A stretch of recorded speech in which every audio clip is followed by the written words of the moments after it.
Bonsoir à tous, bienvenue à ce nouveau numéro de votre magazine de la santé. Check-up cette semaine est consacré au ralentissement du transit intestinal, générant une baisse de la fréquence d'émission de celle appelée communément constipation. Tout le monde en souffre ou en a souffert au moins une fois dans la vie. Une difficulté d'évacuation des selles qui rend la vie impossible. Décryptage de ce mal tout au long de ce programme avec des experts. Installez-vous confortablement, chers téléspectateurs, mais avant, voici le sommaire de votre magazine de la santé. Check-up cette semaine s'intéresse à une maladie métabolique, la constipation. Quelles sont les causes et surtout comment débloquer la constipation? Dr Olga Machekan-Matanga est hépatogastro-entérologue. Elle nous en dit davantage dans cette édition. La constipation, l'un des troubles intestinaux les plus courants au Cameroun. Pourtant, une bonne hygiène alimentaire est très souvent suffisante pour en venir à bout. Vous suivrez dans votre magazine de la santé les témoignages des patients victimes de constipation. La chronique de la semaine s'intéresse à la couverture santé universelle et au bas de votre émission consacrée à la santé, vous aurez les derniers chiffres sur l'évolution de la Covid-19 au Cameroun et tous les renseignements nécessaires sur les tests et vaccins anti-Covid-19.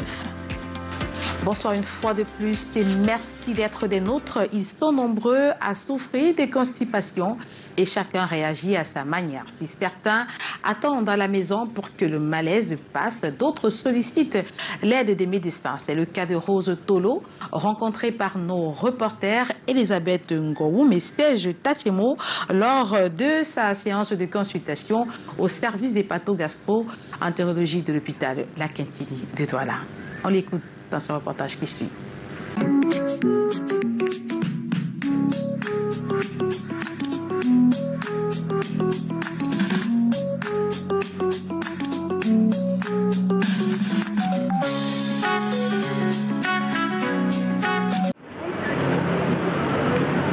De nombreuses personnes souffrent de constipation, mais personne n'aime en parler. Encore moins les femmes qui sont les plus touchées. Pour les spécialistes de santé, il s'agit d'une mauvaise habitude qui pourrait empirer le mal-être, d'autant plus que la constipation peut être le signe d'un problème médical plus grave. La constipation n'est qu'un symptôme. Donc, en plus de la constipation, on peut retrouver d'autres symptômes. Donc, ça peut être associé à des rectorragies, ça peut être ou bien du saignement si on veut.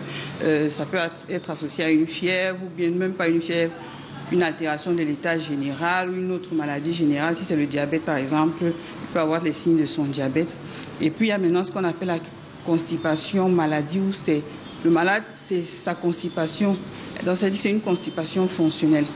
C'est dû soit à un trouble de la progression des selles, le transit est ralenti, ou alors c'est dû à une difficulté à exonérer, ou alors à émettre des selles au moment de la défécation. Donc quand il est au pot, il sent qu'il a des selles, il pousse, mais ça ne sort pas.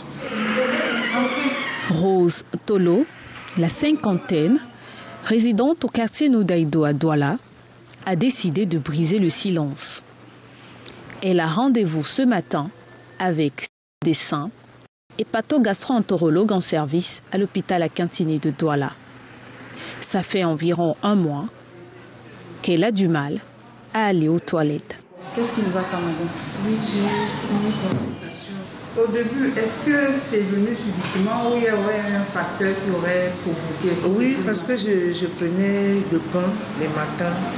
Je prenais les pains, les nourritures un peu. Oui, voilà. Et quand on m'a parlé de ça, j'ai diminué le pain. Mais la constipation, ça se passait comment? Vous faisiez les selles, c'était à quelle fréquence? Les selles, c'est... Vous pouvez faire des selles après combien de jours? Je pouvais même faire toute une journée sans faire des selles. Donc une selle tous les 2 jours environ? Oui, 2 jours. Et lorsque les selles, elles étaient dures? Très dur. J'avais de la peine pour sortir. Souvent, j'utilisais les doigts pour mieux sortir. Vous avez besoin de manuels digitaux. Anxiété, inactivité physique, mauvaise habitude alimentaire, Les causes de la constipation varient d'un organisme à un autre. Il en est de même des manifestations. Ils se disent qu'ils sont insatisfaits quand ils font les selles, soit parce que les selles, la fréquence est diminuée, ils font les selles après 2 ou 3 jours, soit parce que les selles sont dures ou parce qu'ils ont du mal à émettre ou à pousser. Parce qu'ils sentent une gêne, par exemple au niveau du rectum ou bien de l'anus, les selles passent difficilement. En général, la constipation, c'est de ça dont il s'agit. C'est une difficulté ou une gêne lors de la défécation ou lors de l'émission des selles. Pour la plupart des cas, les patients, au moment de se mettre à l'aise, procèdent par des manœuvres digitales, ce qui n'est pas sans conséquence, martèlent les spécialistes. La seule chose que je puisse dire, c'est que quand il y a un souci, un problème, il faut consulter. Il ne faut pas chercher à s'automédiquer à la maison. Il faut chercher à rencontrer un médecin, un spécialiste, expliquer le problème et il saura mieux comment aider le patient. L'automédication n'est donc pas recommandée pour ce cas également. La constipation se traite à l'hôpital. L'utilisation des laxatifs peut aider à condition de consulter un médecin qui pourra également recommander, entre autres, une modification du régime alimentaire. Certains aliments sont quand même nécessaires pour l'organisme, mais non, éviter, ça dépend de certains individus, de la personne en elle-même. C'est pas parce que tel mange du pain, il se constipe que l'autre va manger. En fait, la constipation, elle n'est pas généralisée. Parce qu'on mange du pain, on va forcément se constiper. Non, ça dépend de l'organisme de chacun. Maintenant, si la personne est déjà susceptible d'être constipée, il faut qu'il réduise les féculents, tout ce qui peut entraîner la constipation. 10 jours au plus et le problème sera résolu. Tout dépend de la cause. Si c'est une constipation occasionnelle, dès l'instant que le patient reprend son activité normale physique, la constipation peut passer. Si c'est une constipation et que c'est un symptôme, une cause organique, qu'il y a une lésion ou une maladie qui provoque ça, il faut traiter la cause. Maintenant, si c'est une constipation fonctionnelle, en général, il y a des traitements pour accompagner le patient, pour l'aider. Il y a les mesures, genre, il faut une alimentation riche en fibres, boire beaucoup d'eau. Et parfois, on peut être amené à faire une prescription médicamenteuse. C'est l'alimentation, surtout quand il s'agit d'une constipation fonctionnelle. Parce que si c'est une constipation maladie, c'est la cause. Si c'est le diabète, il faut qu'il régule son diabète. Si par exemple c'est un début de cancer, il faut qu'il se fasse, il faut qu'on réséquer la lésion si elle est encore traitable. Mais non, si c'est juste une constipation fonctionnelle, c'est l'alimentation, les exercices physiques, faire beaucoup d'exercices physiques, ça aide aussi, boire beaucoup d'eau. Et bon, si nécessaire, des laxatifs par moment, ça peut aider. Pour revenir au cas de Madame Rose Tolo, le diagnostic est clair. Constipation chronique. Elle se serait manifestée par une sensation d'inconfort intense avec ballonnement et pour la majorité des patients, il y a perturbation du rythme habituel d'émission des selles. Son médecin la rassure. La constipation, c'est donc l'un des troubles intestinaux les plus courants au Cameroun et dans le monde. Il est nécessaire de prévenir son médecin à temps réel pour éviter toute forme de complications.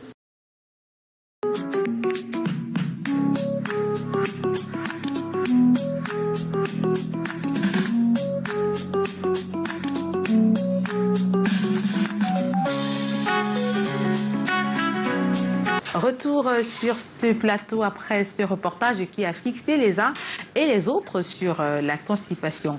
Elle est déjà avec nous sur ce plateau et va vous donner davantage d'informations sur ce trouble du transit.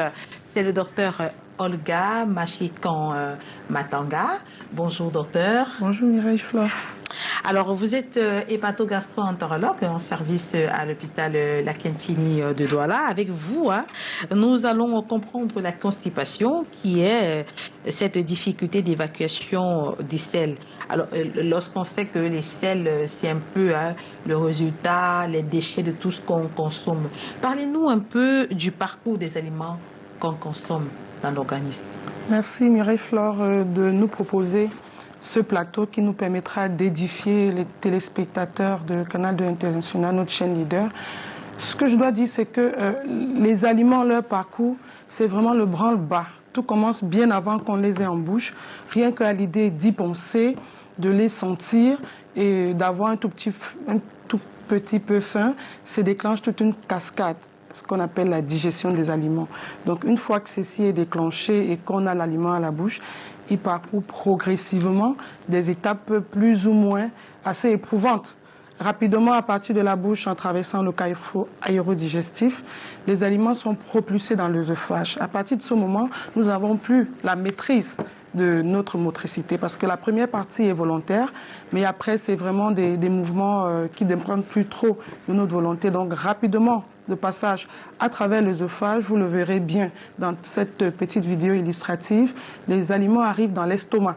C'est vraiment le point le plus hostile et le plus important aussi, parce que c'est à ce niveau-là que se trouve la grande partie des produits de digestion qui sont produits par l'organisme d'une forte acidité qui permet de dégrader les aliments que nous mangeons en petites molécules qui vont être propulsés dans l'intestin et permettre la poursuite et l'affinement de la digestion en micromolécules. Donc, après l'estomac, nos aliments vont progressivement passer dans le petit intestin, et puis dans le côlon qui va permettre de terminer les phénomènes d'absorption, mais surtout donc de pouvoir initier les processus ou terminer les processus de réabsorption et de dessiccation des sels qui permettront donc d'avoir à la fin de la digestion ces sels qu'on a en termes de qualité assez moulés, difficiles à exonérer.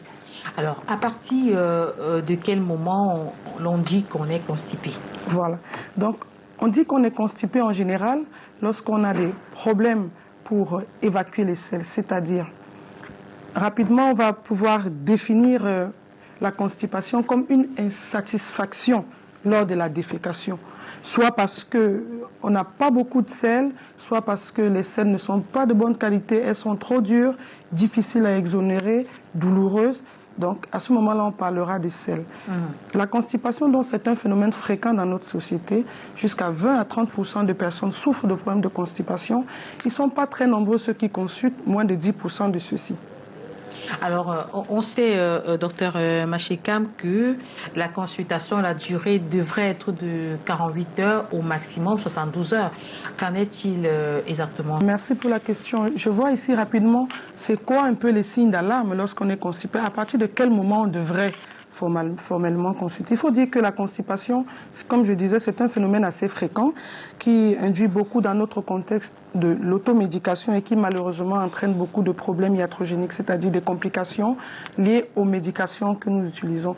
Donc en général, nous recommandons aux patients de pouvoir consulter pour les problèmes de constipation lorsque celle-ci dure, lorsque il y a de l'altération de leur état général, lorsqu'ils commencent à perdre du poids, lorsqu'ils observent la présence de sang dans les selles, s'ils sont anémiés, lorsqu'il y a des douleurs qui sont assez importantes qu'ils ressentent au moment de l'exonération fécale, lorsqu'il y a de la difficulté à exonérer, la nécessité d'avoir des manœuvres pour évacuer les selles, de pouvoir consulter également lorsque apparaissent des phénomènes de diarrhée ou alors des alternances diarrhée-constipation ou simplement lorsqu'il y a des ballonnements importants qui durent et qui résistent aux thérapeutiques initiées à domicile.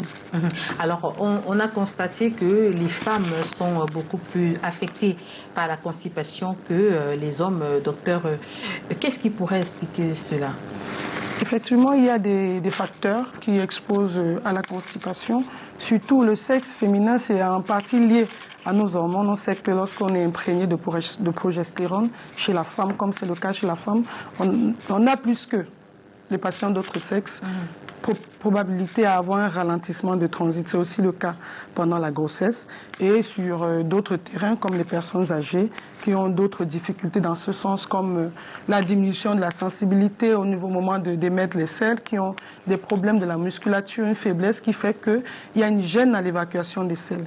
Donc, alors, docteur, on a des familles dans lesquelles tous les membres sont constipés, et ce qui m'amène à poser la question de savoir si la constipation est héréditaire. Bon, c'est vrai qu'il est décrit une composante héréditaire, mais nous pensons aussi que ce qui intervient plus dans ces familles, c'est les phénomènes environnementaux. Parce qu'on sait aussi que le transit et la constipation est grandement lié à l'hygiène de vie, au type d'alimentation, au type d'activité physique. Donc en général, si on a des familles de personnes qui, prédisposées génétiquement ou pas, ont une alimentation qui est pauvre en fibres, pauvre en fruits, chez qui l'hydratation n'est pas suffisamment bonne, on aura tendance à croire que c'est une constipation familiale, alors que c'est en particulier lié à ces facteurs de risque de la constipation que sont l'alimentation, le faible niveau d'hydratation, même la diminution de la quantité des aliments, donc qui va souvent avec le niveau de vie socio-économique, la sédentarité, et voilà, ces petits éléments qui participent. Alors, docteur, combien de types de constipation existent-ils? Parce qu'il y a des personnes qui disent que j'ai des difficultés à pousser, d'autres qui disent que je pousse, ça sort quand même, mais c'est dur. Les patients qui arrivent et qui essayent de bien décrire leur type de selle, et c'est assez typique, assez illustratif. Il y a la classification de Bristol qui, sur le plan clinique, nous permet de ranger un peu tout ça et de mieux comprendre les explications stéréotypées des patients. Vous avez à l'image ici le type 1. Ils nous disent classiquement terre à terre, docteur, je fais des cacas de chèvre. C'est ça le type 1 de Bristol. C'est vraiment des selles dures, des selles en billes qui sont détachées, qui sont vraiment très, très, très déshydratées. Après cela, on a le type 2 de la classification de Bristol qui nous présente plutôt des selles en billes, certes, mais qui sont beaucoup plus moulées, en saucisses et bosselées. Et après, on a le type 3 qui présente ces mêmes selles, mais à surface beaucoup plus régulière. Donc, en général, on parle de constipation lorsqu'on a affaire au type 1 et au type 2 de Bristol, sachant que les autres types vont plutôt des selles normales vers des selles diarrhéiques. Donc, celles qui nous intéressent beaucoup plus sur ce tableau, ce sont essentiellement le type 1-2 de la classification de Bristol. Vous venez d'expliquer là, docteur, ce schéma de Bristol, et vous nous avez dit que c'était le type 1 et le type 2 qui nous concernait véritablement. Donc c'est lorsqu'on a ces formes de selles-là qu'on parle de constipation. Mais sinon, quels sont les différents types de constipation qui existent? Merci Mireille Flore. Disons que lorsqu'on parle de constipation, la plus fréquente, c'est ce qu'on appelle la constipation occasionnelle. C'est des constipations qui sont, comme on dit, qui sont pas durables, qui interviennent chez des patients en fonction des facteurs de risque et d'exposition, qui sont facilement pris en charge sur le plan clinique avec un régime, avec de l'hydratation, un peu d'exercice physique, voilà. Et donc il y a ce qu'on appelle les constipations secondaires, qui sont plutôt les constipations chroniques, chez lesquelles on retrouve de l'organicité, c'est-à-dire chez qui on peut observer des causes. Les principales causes qu'on peut retrouver donc ici, ce sont les causes liées à des anomalies du tube digestif. Par exemple, devant des tableaux d'occlusion, devant des tableaux de compression extrinsèque, chez des patients qui ont un fécalome, par exemple, ce sont des boules de sel qui bloquent le passage digestif. C'est des patients qui peuvent avoir une inflammation de leur muqueuse colique. On parle ici de colite. Ce sont aussi des patients qui présentent des obstacles à l'évacuation des selles. C'est ce qu'on appelle souvent chez nous des dyschésies. C'est des patients qui disent, docteur, j'ai des difficultés à évacuer mes selles, j'ai besoin de pousser, j'ai l'impression qu'il y a un blocage, j'ai l'impression que je ne suis pas satisfaite, qu'il reste encore des selles, ou même qui ont besoin de faire des manœuvres digitales ou des lavages ou des lavements abondants pour pouvoir faire des selles. C'est également des pathologies métaboliques comme on en rencontre chez nous, des patients qui ont des problèmes de thyroïde, des patients qui ont des problèmes de diabète, ou certains qui présentent des problèmes neurologiques comme ce qu'on appelle chez nous des syndromes de queue de cheval, des patients qui sont paraplégiques, même des patients en situation post-AVP, des patients AVP qui veut dire AVC qui signifie AVC, accident vasculaire cérébral. C'est des patients qui présentent également des maladies neurologiques comme la maladie de Parkinson. C'est aussi également des patients qui prennent des médicaments qui affectent grandement leur motricité digestive. Par exemple, ceux qui prennent des dérivés morphiniques au long cours, des patients qui prennent des opioïdes ou des produits morphiniques qui contiennent de la morphine. C'est également des patients qui prennent des médicaments neurologiques au long cours, comme des neuroleptiques, ou certains même patients qui prennent des médicaments pour traiter les acidités gastriques avec du phosphate. Docteur, est-ce que les causes sont toujours à chercher dans la nourriture? Non, effectivement. On peut également, en plus de ce qu'on a cité tout à l'heure, citer des causes assez profondes chez nous, des causes psychogènes qui sont assez fréquentes dans notre contexte. Il y a des patients qui souffrent de dépression durable, de démence, des patients qui ont subi des violences, des abus sexuels qui, à la longue, vont entraîner chez eux une constipation qui sera assez durable. On a également, on peut citer, comme on a dit, des pathologies digestives, comme j'ai dit tout à l'heure, surtout au niveau de la marge anale, qui peuvent entraîner chez des patients une peur à la défécation et qui va donc entretenir ce cercle vicieux. C'est des patients qui peuvent avoir des maladies hémorroïdaires, du saignement hémorroïdaire, des fissures, des abcès, des pathologies douloureuses de la défécation ainsi qui entraîne chez eux une peur de déféquer et qui entretient de façon vicieuse ce phénomène.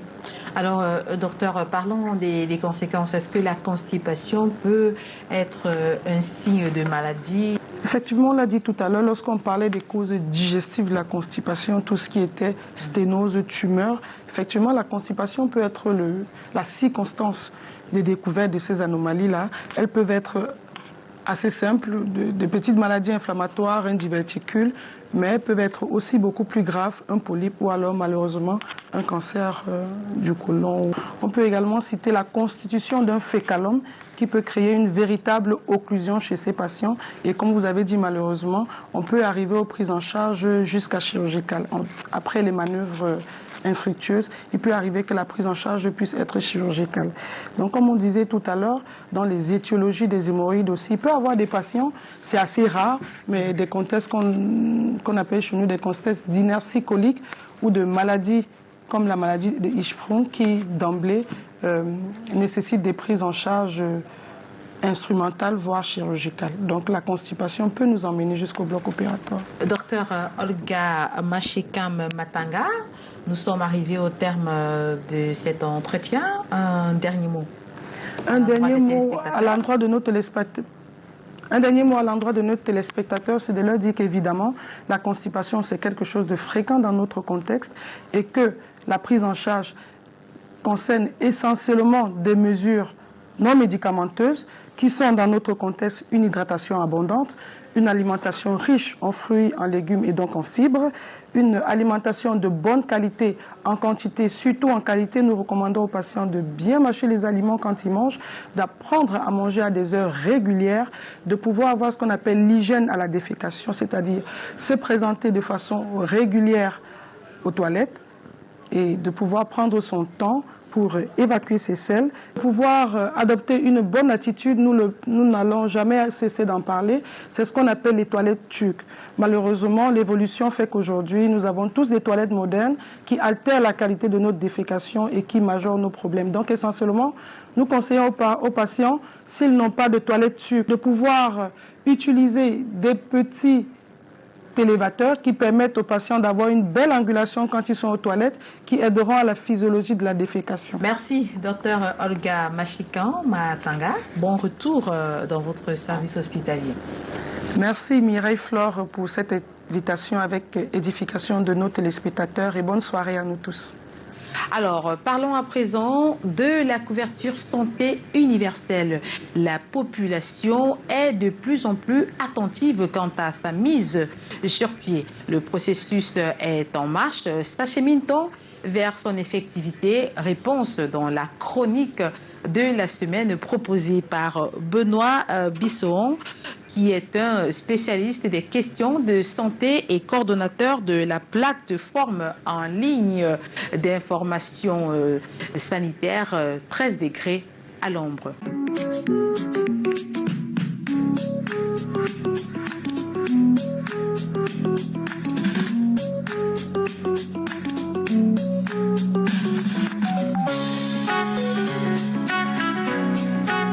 C'était le 3 novembre 2011, lors de sa prestation de serment, que Paul Biya, président de la République, promettait un système d'assurance maladie à tous les Camerounais. À la suite de cette promesse, il a d'abord fallu attendre 4 ans pour qu'un comité multisectoriel puisse être mis sur pied et 2 ans pour qu'il rende une première copie de la version de couverture santé universelle qu'ils estimaient adaptée au Cameroun.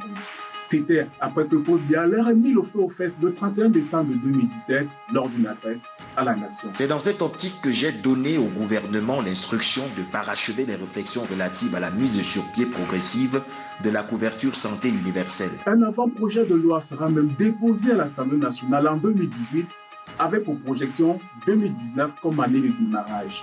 Le dossier va ensuite passer 2 ans dans les tiroirs de l'Assemblée nationale. Et alors qu'on s'apprêtait enfin à valider la stratégie de couverture santé universelle du Cameroun en 2020, nous apprenions les membres du comité multisectoriel avec la signature d'un accord de partenariat entre le Cameroun et un opérateur coréen. La Société Santé Universelle Cameroun, c'est donc l'opérateur coréen qui va conduire ce processus 17 ans durant avant de passer la main à l'État. Cette entité qui est en charge de la conception, la construction, l'exploitation et la réalisation de toutes les opérations commerciales et financières avait tout d'abord annoncé que ce serait en août 2020 la date de démarrage de la couverture santé universelle, puis janvier 2021, ensuite juin 2021. Nous en sommes actuellement au statu quo. Par prudence, sans doute, aucune date n'est plus avancée. 2022, 2023, 2030 ou 2035, bien malin est celui qui peut répondre avec exactitude. Tous les regards sont désormais rivés vers l'Assemblée nationale qui seule peut donner une suite favorable à ce dossier en votant la loi sur la couverture santé universelle. En réalité, si le dossier couverture santé universelle est autant difficile à conduire, c'est que depuis la signature de l'accord de partenariat avec les Coréens, experts et acteurs clés du système de santé s'affrontent sur les motivations réelles des pouvoirs publics de confier la santé des Camerounais à un opérateur étranger. 3 camps s'opposent à cet effet. Pour le premier, proche du ministre de la Santé, c'est une aubaine pour le Cameroun, l'expertise coréenne n'étant plus à démontrer. Pour le second camp, nous ne devons pas oublier le principe selon lequel il faut commencer quelque part, même si tout n'est pas parfait, on s'améliorera au fur et à mesure. Pour le troisième camp, enfin plus virulent, la santé d'un pays ne peut pas être confiée entre les mains d'une entité privée ou publique étrangère, car elle relève du domaine de souveraineté de l'État. Nous courons droit vers un échec, avertissent-ils. Entre-temps, tous les indicateurs de santé ou presque sont au rouge au Cameroun. 4 000 femmes décèdent chaque année en donnant la vie, 4 121 personnes de suite de paludisme et 1 351 des suites de la tuberculose sont mortes en 2020. Dans un contexte où 70% des ménages payent directement leurs soins de santé de leur poche. Couverture santé universelle, où en est-on? Rendez-vous dans une semaine pour une autre édition et une autre thématique. Bienvenue à vous qui nous rejoignez. Le programme c'est TIECOP avec comme thème principal la constipation. Mais pour l'instant, intéressons-nous au point de la semaine, une rubrique réalisée avec le concours du ministère de la Santé publique. Au menu, Covid-19, point de la situation dans les régions ayant accueilli la CAN.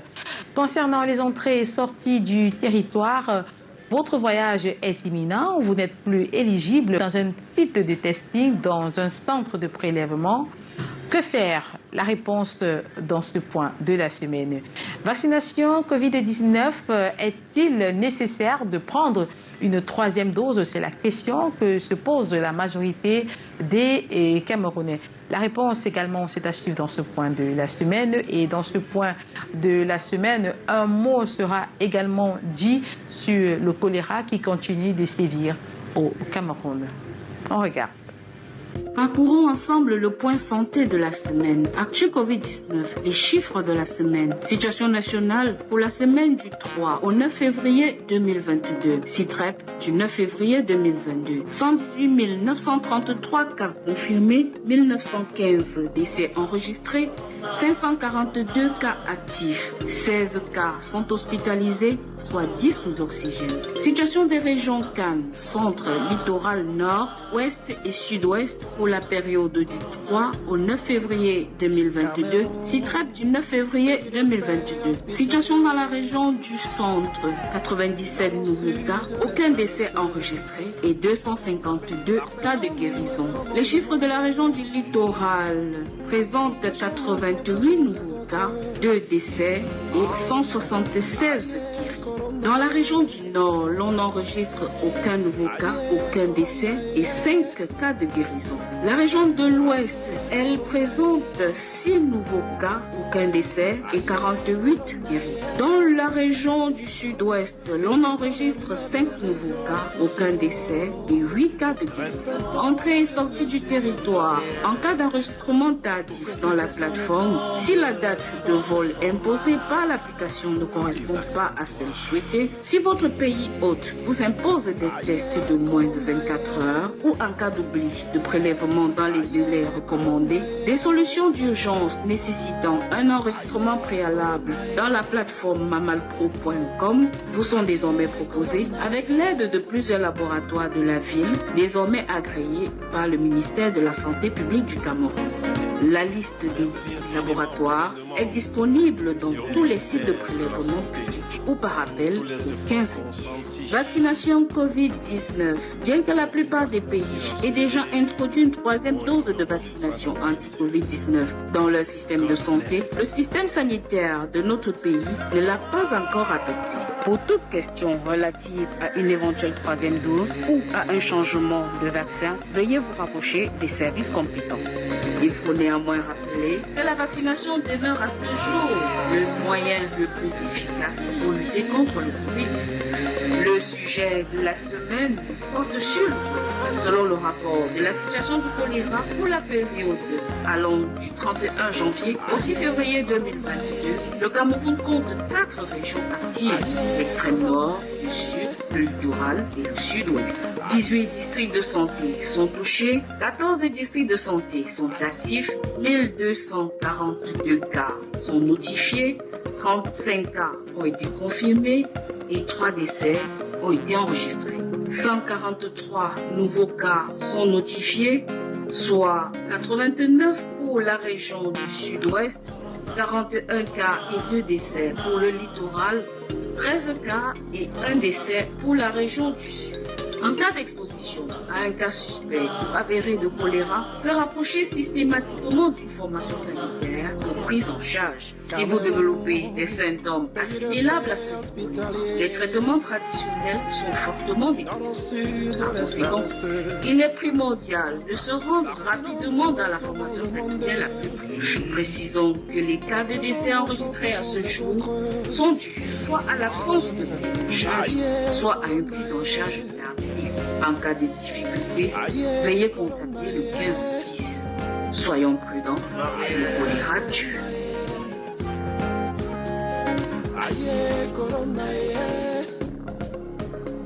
Évitons les rumeurs des réseaux sociaux. Respectons les mesures. Voilà, nous sommes arrivés au terme de cette autre édition de Check-up qui était consacrée à la constipation. Avec nos différents experts, vous avez pu cerner le problème et désormais vous êtes mieux aguerris pour comprendre le phénomène de constipation. Si vous avez d'autres préoccupations, si vous voulez nous faire part des thèmes d'émission, n'hésitez pas, faites-nous savoir via notre page Facebook en tapant le marque de la santé en un seul mot avec un L, un M et un S majuscule. Vous pouvez aussi nous envoyer des messages WhatsApp via le numéro qui s'affiche au bas de votre petit écran. N'oubliez pas qu'avec Check-up, la santé n'est plus un tabou. Quant à moi, je vous retrouve la semaine prochaine avec un autre thème. Mais en attendant, restez en compagnie des programmes de Canada International qui se poursuivent. Bonne soirée à tous.